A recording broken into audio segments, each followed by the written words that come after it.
आपका स्वागत है सर। आज बात करते हैं निफ्टी 50 के ऊपर। तो निफ्टी 50 के अगर ऊपर बात करें तो निफ्टी की आज की क्लोजिंग हुई है 24,274 अंक पर क्लोजिंग हुई है। वहीं अगर सेंसेक्स की बात करें आज के दिन की, अब अगर निफ्टी की जो बात करें तो आज के दिन लगभग 80 अंकों की बढ़त हुई है निफ्टी में, ठीक है, 80.40 अंकों की बढ़त हुई। और उसके बाद बढ़त के बाद निफ्टी 24,274 पे क्लोजिंग हुई है, ठीक है सर। अब उसके बाद अगला जो डाटा निकल के आएगा, अगला डाटा निकल के आएगा एफआईआई और डीआईआई की गतिविधियां क्या रही हैं आज के दिन की। तो उसके बाद हम देखेंगे कि इनकी गतिविधियां क्या रही हैं, और जो नेक्स्ट वीडियो बनाएंगे उसमें डीपली चर्चा करेंगे मार्केट के ऊपर। उसके बाद जो आज के दिन के ट्रेंडिंग स्टॉक्स हैं, जैसे जीआरएसई है, कोचिन है, इंजीनियर्स इंडिया लिमिटेड है, और भी बहुत सारे स्टॉक्स हैं, उनके चार्ट पैटर्न पर चर्चा करेंगे। तो वो वीडियो भी आप देखना ना भूलें। तो सबसे पहले आज के दिन अगर हम बात करते हैं तो आज के दिन हम चलते हैं शक्ति पंप स्टॉक की तरफ। उसका डिटेल एनालिसिस करते हैं कि क्या ये स्टॉक आपके पास है तो इसमें स्टॉक में क्या करना चाहिए, अगर नहीं है तो आपको किस प्राइस पे ऐड करना चाहिए, सारी बातों में चर्चा करते हैं। तो चलते हैं शक्ति पंप स्टॉक की तरफ। अगर शक्ति पंप की बात करें तो शक्ति पंप आज के दिन की जो प्राइस रही है वो 863.95 की रही है, ठीक है सर। उसके बाद अगर ये स्टॉक अगर देखा जाए रिटर्न के मामले में, अगर देखा जाए तो इस स्टॉक को, तो रिटर्न देखिए, एक ईयर का 411%, 6 महीने का 92%, उसके बाद एक महीने में 22%, एक वीक में 5.8%, और एक वीक के बाद वन डे का रिटर्न आज के दिन का 0.5% निगेटिव का। कंपनी क्या करती है, कंपनी देखिए, कंपनी जो है कंप्रेसर और पंप बनाती है, ठीक है। अब थोड़ा आगे अगर हम चर्चा करते हैं तो कंपनी का मार्केट कैप अगर यहाँ से देखें तो मात्र मार्केट कैप 10,398 करोड़ का है। हम कंपनी में डिटेल में चर्चा करेंगे, वीडियो थोड़ा लंबा हो सकता है, लेकिन इतना जरूर है कि अगर आप ये वीडियो देख लेंगे तो यकीन मानिए कि मतलब सारी कुछ आपको जानकारी मिल जाएगी। इसे टेक्निकल पे भी चर्चा करेंगे, फंडामेंटल पे भी चर्चा करेंगे, सारे कुछ बातों में चर्चा करेंगे। चलते हैं अब स्क्रीनर की वेबसाइट पे, वहां थोड़ा और जानने का प्रयास करते हैं। अब देखो कंपनी क्या करती, कंपनी हॉर्टिकल्चर में, उसके बाद डोमेस्टिक वाटर सप्लाई, कमर्शियल और इंडस्ट्रियल एप्लीकेशंस बनाती है। मतलब पंप है तो आप समझ रहे होंगे पंप कंपनी करती क्या है, ठीक है। उसके अलावा अगर देखें solar pump, vertical multi stage, उसके बाद मोनो एंड सक्शन पंप, तो सारे कुछ पंप बनाती है। पंप हैं, मोटर हैं, कंट्रोलर्स हैं, अदर हैं।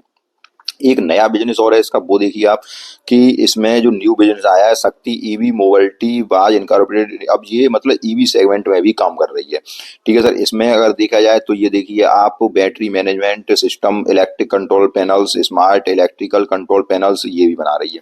तो कंपनी का यहाँ से आपको काम का समझ में आया होगा। एप्लीकेशन देखिए, agriculture, commercial, domestic, industrial, solar and Suez. उसके बाद अगर यहाँ स्वेज ड्रेनेज, उसके बाद अगर देखें तो मार्केट शेयर देखिए, मार्केट शेयर आपको सारा कुछ यहाँ पे, अगर आप स्क्रीनर की वेबसाइट पे जाएंगे तो आपको सारा कुछ यहाँ पे जानकारी मिल जाएगी, ठीक है सर। उसके बाद अगर देखें, ये देखिए आप, कंपनी कितने, लगभग 118 प्लस कंट्रीज में कंपनी काम करती है, ठीक है। उसके बाद यहाँ ये देखिए middle east, USA, Africa, Asia and Europe. तो ये तो आपको कंपनी के बारे में पूरी जानकारी मिली, कंपनी कहाँ कहाँ काम करती है, क्या करती है। उसके बाद मोटर है, ईवी सेगमेंट में, ये सारा कुछ कंपनी काम कर रही है।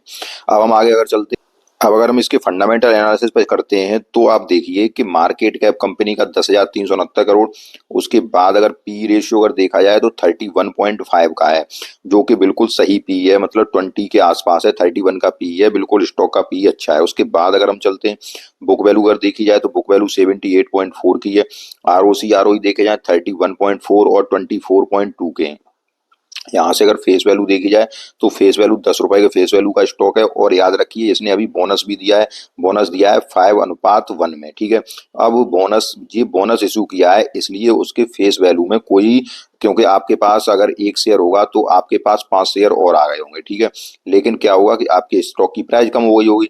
अब आप सोच रहे होंगे प्राइस कम हुई, फेस वैल्यू कम, क्योंकि बोनस जब होता है तो बोनस में फेस वैल्यू चेंज नहीं होती है। तो 10 की फेस वैल्यू का स्टॉक है, अगर स्प्लिट होता तो यहाँ फेस वैल्यू चेंज हो जाती, ठीक है सर। पीजी रेशियो देखा जाए तो पीजी रेशियो 1.22 है, जो कि एक से अगर अधिक होता है तो स्टॉक ओवर वैल्यूड होता है, लेकिन 1 के आसपास ही है, कोई दिक्कत की बात नहीं है, स्टॉक आपको सही प्राइस पे मिल रहा है।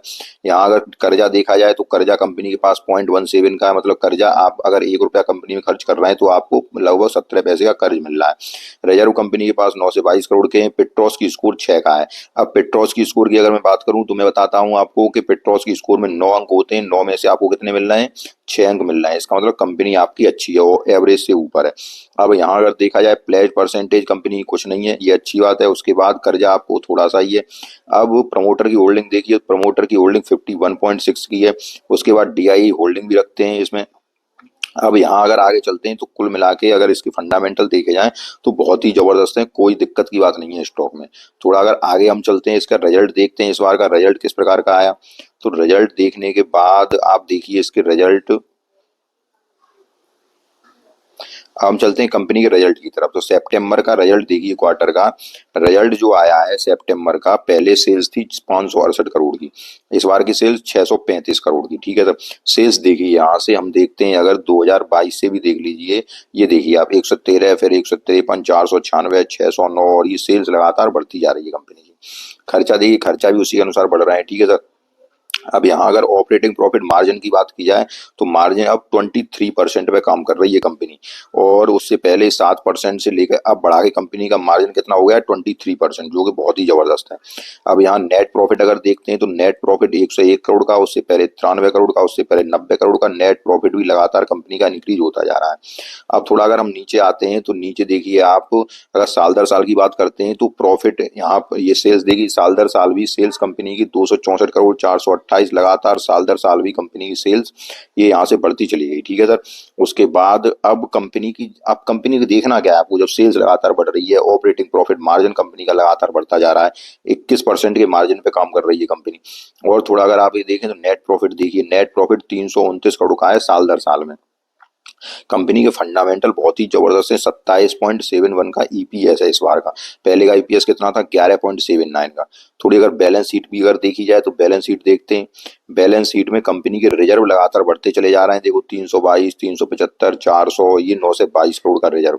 कर्जा है, जो कर्जा 162 करोड़ का है, अब रिजर्व के सापेक्ष कर्जा बहुत कम है। थोड़ा अगर आगे चलते हैं तो फिक्स्ड एसेट देखिए कंपनी के, फिक्स्ड एसेट इस बार 152 करोड़, उससे पहले 149 करोड़, 147 करोड़, तो फिक्स्ड एसेट भी ठीक ठाक है। काम भी इस बार करंट काम भी चल रहा है 50 करोड़ का। उसके बाद जब ये काम पूरा हो जाएगा तो यही फिक्स एसेट में ही बदल जाएगा। ठीक है सर।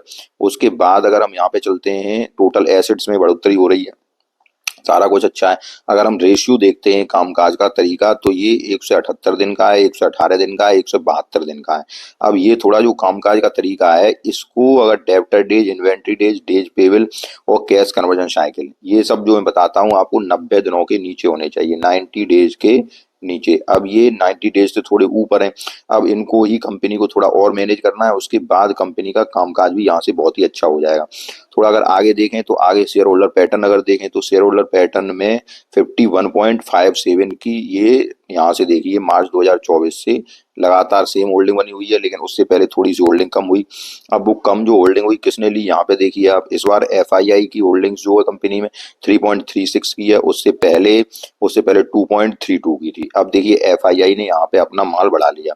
ठीक है सर, एफआईआई ने अपना माल बढ़ाया, डीआई का माल 6.85, 6.79, कोई ज्यादा कम नहीं हुआ। अब पब्लिक ने थोड़ा सा माल कम कर लिया है। ठीक है सर।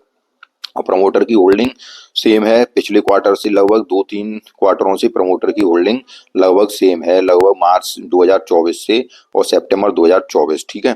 उसके बाद अगर हम यहाँ चलें तो ये तो मैंने आपको लगभग सारा कुछ दिखाया। अब थोड़ा सा मैं चलता हूँ इसके टेक्निकल्स की तरफ। फंडामेंटल कंपनी का बहुत ही जबरदस्त है, कोई दिक्कत की बात नहीं है, फंडामेंटल में आपके में कोई परेशानी नहीं है। अब थोड़ा सा टेक्निकल देखते हैं, उसके बाद चार्ट पे चलते हैं। ठीक है सर। अगर हम थोड़ी इसके टेक्निकल्स पे आते हैं तो देखिए टेक्निकल जो आपको दिखाई दे रहा है, टेक्निकल आपका बुलिश ही दिखाई दे रहा है, 77.4 का दिखाई दे रहा है, टेक्निकल बुलिश है। आरएसआई अगर देखते हैं तो आरएसआई, अब टेक्निकल्स में कौन कौन से उन्होंने लिए, आरएसआई है। अब आरएसआई देखिए 65.2 की है। ठीक है सर, 65। उसके बाद एमएफआई इंडेक्स जो है आपकी वो मिड रेंज है, 57.9 का है। उसके बाद अगर देखें एमएसीडी इंडेक्स में 21.1 का है, जो कि ठीक है, एमएसीडी सिग्नल भी आपका ठीक है। उसके बाद एडीएक्स और एटीआर भी इन्होंने दिया है, 39 का और 16 का लगभग दिया है। यहाँ से अगर हम देखें तो ये देखिए Shakti pump has made a new 52 week high. उसके बाद लगभग 52 वीक हाई जो है इसका, शक्ति पंप 52 वीक हाई लगभग 26 नवंबर को इसने बनाया है। उसके बाद आज थोड़ी जो गिरावट है, 52 वीक हाई के बाद आज थोड़ी सी गिरावट आई है कंपनी में। तो यहाँ से वॉल्यूम अगर देखा जाए तो वॉल्यूम भी बहुत जबरदस्त आ रहा है। ये देखिए 1 वीक का वॉल्यूम, इसके बाद ये वॉल्यूम देखिए, वॉल्यूम डिलीवरी वॉल्यूम में आ रहा है, तो यही बहुत अच्छा आया है। उसके बाद अगर अगर अगर मूविंग एवरेज में देखें तो फाइव लगभग 20 डेज मूविंग एवरेज हम देखते हैं, 20 डेज मूविंग एवरेज एवरेज से ऊपर है कंपनी। उसके बाद 50 डे मूविंग एवरेज देखें तो वो 50 डे मूविंग एवरेज से ऊपर है, और 200 मूविंग एवरेज से भी कंपनी ऊपर है। ठीक है, तो सारा कुछ जबरदस्त है कंपनी में, कोई दिक्कत की बात नहीं है। 50 day moving average, 20 day moving average और 200 डे मूविंग एवरेज से कंपनी चल रही है ऊपर। कंपनी की आरएसआई मैंने आपको दिखाया, सारा कुछ टेक्निकल कंपनी का बुलिश ही है। ठीक है सर, अब हम चलते हैं इसके चार्ट की तरफ, चार्ट क्या कहता है थोड़ा सा और दिखाऊं आपको। तो देखिए पूरा पूरा बुलिशनेस में 7 में से 7 अंक कंपनी को मिल रहे हैं। ठीक है सर, यहाँ पे पूरा मूवमेंट जो है कंपनी का बुलिश चल रहा है, 7 में से 7 अंक मिल रहे हैं। इसके बाद ये मोमेंटम ऑसिलेटर 86 पॉइंट एमएसीडी, सारा कुछ स्टॉक आरएसआई, सारा कुछ जो दिया गया है सारा कुछ बुलिश है। ठीक है सर, कंपनी यहाँ से आपकी बुलिश मोमेंटम में चल रही है, कोई दिक्कत की बात नहीं कंपनी में। अब हम चलते हैं थोड़ा कंपनी के चार्ट की तरफ, चार्ट को आपको दिखाने का प्रयास करता हूँ। अब देखिए, अब आए कंपनी के हम चार्ट के ऊपर, जब हम चार्ट के ऊपर आए कंपनी, अब हमारी कंपनी के चार्ट के ऊपर का चार्ट देखें तो चार्ट देखिए यहाँ से ऊपर गया चार्ट, उसके बाद इस रेंज में चार्ट ने किया कंसोलिडेट। ठीक है सर, इस रेंज में कंसोलिडेट के बाद आर चार्ट ने ब्रेकआउट दिया है, चार्ट पे कंपनी का ब्रेकआउट हुआ है, और ब्रेकआउट होने के बाद उसने फ्रेश हाई लगाया है। ठीक है सर, कितने का लगाया है फ्रेश हाई? आज के दिन लगभग 893 रुपए का। ठीक है, जो आपका आज के दिन का हाई लगाया हो, मैंने अभी देखा नहीं है इसका कितना हाई लगाया आज के दिन इसने, थोड़ा सा गड़बड़ हो। अब जो आज के दिन का हाई लगाया, उसके बाद हाई लगाने के बाद कंपनी ये देखिए हाई कितने का, लगभग 900 तक पहुंच गई कंपनी, उसके बाद नीचे आई है। ठीक है, अब देखो कंपनी ने दिया है ब्रेकआउट, तो ब्रेकआउट दिया है और बोनस दिया है। तो बोनस पहले एक सेबी ने नियम जारी किया था कि लगभग T+2 डेज में बोनस इशू आपके खाते में एडजस्ट हो जाएंगे। अब ये आपको देखना है किन किन के खाते में बोनस इशू शेयर हो गए। अगर आपके पास स्टॉक है तो वो प्लीज कमेंट करके बताएं किन किन के खाते में बोनस शेयर आ गए हैं, जो इशू शेयर हुए हैं। ठीक है सर, 25 नवंबर इसकी डेट थी, अब 27 तारीख है आज की डेट में। अगर आज नहीं आए होंगे तो अगर अब ये नियम लागू हो गया, हो सकता है लागू कर दिया गया हो तो आ जाएंगे आपको 2-3 दिन में। अगर नहीं लागू हुआ तो लगभग 1 या 2 हफ्ते में ये बोनस शेयर आपके खाते में एडजस्ट हो जाते हैं। अब अगर हम बात करें तो ये देखिए कि ये आठ कितने पे हाई लगाया इसने, लगभग 900 रुपए का हाई लगाया। अब ये कहाँ पे आई? 863 अंक पे आई, या 863 पॉइंटों पे कंपनी आई है। ठीक है, अब आपको कहाँ ऐड करना है, देखो कंपनी ने किया है ब्रेकआउट। जब कंपनी ब्रेकआउट पे करती है, ब्रेकआउट के बाद अब मैं आपको यहाँ से अगर ब्रेकआउट जब कंपनी कर देती है तो 634 और लगभग कितनी रेंज है, 850, लगभग ये 200 की जो रेंज है, तो कंपनी आपको बहुत जल्दी 1000 के पास दिखाई देगी। ब्रेकआउट हो गया कंपनी का। ठीक है सर, अब देखो ब्रेकआउट स्ट्रेटजी होती है, लेकिन मैं आपको कोई सिंपल इसका टारगेट नहीं बता रहा हूँ, मैं कंपनी को आपको लॉन्ग टर्म के लिए होल्ड करने को बता रहा हूँ। ठीक है सर, कंपनी का चार्ट बुलिश है, पूरा टोटल मोमेंटम बुलिश है, इस कंपनी को आप होल्ड कीजिए। और कंपनी ऐड कहाँ करनी है आपको, देखो यहाँ ब्रेकआउट 863 रुपए पे आप इस प्राइस पे ऐड करिए। जो ब्रेकआउट पे लोग ऐड करते हैं उसकी थोड़ी मैं स्ट्रेटजी आपको बता दे रहा हूँ। जैसे आज ब्रेकआउट करे आई कंपनी, अब आपने आज के दिन ऐड कर लो कितने प्राइस पे, 863 रुपए पे। ठीक है सर, 863 रुपए मान लो हमने ऐड कर लिया। और इसका एसएल कहाँ लेंगे, एसएल और एक बात देख लीजिए, जो ब्रेकआउट वाले लोग होते हैं, ये बात ध्यान रखना, मैं ब्रेकआउट वाले लोगों के लिए बता रहा हूँ, जो कि ब्रेकआउट में क्या होता है कि शॉर्ट टर्म में ही कंपनी अच्छा रिजल्ट दे जाती है, अच्छा मूवमेंट दिखा जाती है। तो मैं ब्रेकआउट वालों के लिए बता रहा हूँ, न कि लॉन्ग टर्म इन्वेस्टर वालों के लिए, क्योंकि इन्वेस्टिंग भी आप लोग अलग अलग तरीका से करते हो, मैं केवल ब्रेकआउट वाली स्ट्रेटजी बता रहा हूँ। तो जैसे आपने 863 पे आपने ऐड कर लिया, लॉन्ग टर्म वाली ये बताऊंगा, आपने 863 पे ऐड कर लिया, उसके बाद यहाँ एसएल रख लिया, कितना एसएल आप यहाँ रखिए, ये वाला 711 रुपए का। ठीक है सर, कितना एसएल रखेंगे, एसएल यहाँ ब्रेकआउट वालों के लिए, क्योंकि इन्वेस्टमेंट होता है वो, तो 711 रुपए का एसएल रखा। और कहाँ ऐड किया आपने, 863 पे। ठीक है, थोड़ा नीचे आता जा रहा है, आप ऐड करते जाइए। अब इस स्टॉक को देखिए आप, जब 711 आएगा, जो ब्रेकआउट वाले लोग ऐड करते हैं तो ब्रेकआउट वाले लोग निकल जाएंगे, लेकिन ऐसा होता नहीं है। अमूमन जो हॉरिजेंटल ब्रेकआउट होता है, ये वाला, ये हॉरिजेंटल ब्रेकआउट जो आज हुआ है कंपनी में, ये कंपनी का ब्रेकआउट 10 में से, ठीक है सर, कितने, 10 में से, ये कंपनी का ब्रेकआउट 10 में से 9 स्टॉकों में, लगभग 8 स्टॉकों में सफल रहता है। जो ब्रेकआउट स्ट्रेटजी होती है, मैं थोड़ा आपको समझाऊं कि जो ब्रेकआउट, जैसे 863 पे खरीदेंगे, 813 खरीद के और कितने पे ले लेंगे, ऐसे रख लेंगे 711 पे। तो ये जो एसएल कटने की संभावना बहुत कम होती है इस वाले ब्रेकआउट की, जो कि इस कंपनी में हो रहा है शक्ति पंप में। ठीक है सर, मैं केवल हॉरिजॉन्टल ब्रेकआउट की बात कर रहा हूँ जो कि इस कंपनी में हो रहा है। तो वहां पे ऐड कर लेंगे वो, और यहाँ पे ऐड करके उस फिर एसएल को बढ़ाते जाएं, क्योंकि मैंने अभी कौन सा एसएल दिया आपको, पिछले वीक का लो वाला, ठीक है, ब्रेकआउट वाले लोगों के लिए। और चाहे तो थोड़ा सा और नीचे ऐसे रख लेंगे, ये लगभग 700, मैंने आपको 711 का लगभग बताया, ये जो एसएल है यहीं आप मान लीजिए ये 720 का लगभग एसएल, यहाँ ऐसे रख लेंगे और यहाँ से स्टॉक को ऊपर चलने देंगे। या फिर एसएल का एक तरीका है कि 15% का एसएल ले लेते हैं, ठीक है सर। जब 15% का आप एसएल ले लोगे उसके बाद ये स्टॉक को ऊपर चलने देंगे। अब यहाँ से स्टॉक आपको ऊपर और एसएल को फिर बढ़ाते जाएंगे, वहां स्टॉक आपका रिटर्न देता चला जाएगा। ठीक है सर, एक है अब आपको क्या करना है, अब जो अगर थोड़े जैसे मान लो ऐसे ऐसे लोग होते हैं जो थोड़ा नीचे बाय करते हैं, तो देखो हाँ इस स्टॉक के ज्यादा नीचे आने की संभावना अभी तो नहीं लग रही, क्योंकि ये स्टॉक यहाँ ब्रेकआउट ब्रेकआउट मोमेंटम दे रहा है और ब्रेकआउट मोमेंटम के बाद स्टॉक ऊपर की ओर जा रहा है। लेकिन आप ये ध्यान रखिए कि बोनस देने के बाद स्टॉक थोड़ा बहुत, क्योंकि बोनस शेयर जब खाते में आ जाते हैं तो कुछ लोग होते हैं वो उसको मतलब सेल करते हैं, तो हो सकता है थोड़ा बहुत स्टॉक आपको नीचे की तरफ आ जाए। तो नीचे की तरफ आ जाए तो आप इस प्राइस पे ऐड करिए, 863 की प्राइस पे ऐड करिए, थोड़ा और नीचे आ जाए आप लगभग 783 पे, अगर यहाँ पे 800 के लगभग आ जाए वहाँ ऐड करिए, फिर थोड़ा नीचे आ जाए वहाँ पे ऐड करती करिए। तो आप स्टॉक को ऐड करते जाइए, बेधड़क ऐड करते जाइए, स्टॉक में कोई दिक्कत की बात नहीं है और कोई चिंता और डर की बात नहीं है। स्टॉक को आप ऐड करिए, लॉन्ग टर्म के लिए स्टॉक को होल्ड करिए। ठीक है सर, लॉन्ग टर्म, मैं केवल इस चैनल पे लॉन्ग टर्म की बात करता हूँ, और लॉन्ग टर्म की बात में कोई 10 या 20 साल की नहीं करता हूँ, ध्यान रखिए। ठीक है सर, केवल लॉन्ग टर्म का मतलब होता है 1 साल से ऊपर, कितना, 1 साल से ऊपर और 3 साल। ठीक है सर, 3 साल और अधिकतम 5 साल। ठीक है सर, यही लॉन्ग टर्म है। इससे ज्यादा अगर आप कहते हो कि 20 साल या 25 साल, एक एक मैसेज कर रहे थे मुझे कि सर मैं इस स्टॉक को 20 साल रखना चाहता हूँ। सर 20 सालें किसने देखी हैं, अच्छी अच्छी कंपनी जो आप कभी आपने नाम सुना होगा नोकिया का, नोकिया जैसी कंपनी चली गई, तो आपने 20 सालें किसने देखी हैं। ठीक है सर, तो मैंने आपको सारा कुछ बताने का प्रयास किया, अधिकतम 1 साल से ऊपर लॉन्ग टर्म, उसके बाद 3 साल, अधिकतम 5 साल। ठीक है, तो बेहतरीन फंडामेंटल का स्टॉक है, सारा कुछ जबरदस्त है स्टॉक में, जो ही मैंने आपको प्राइस बताई वहां उसको लेने का प्रयास करिए।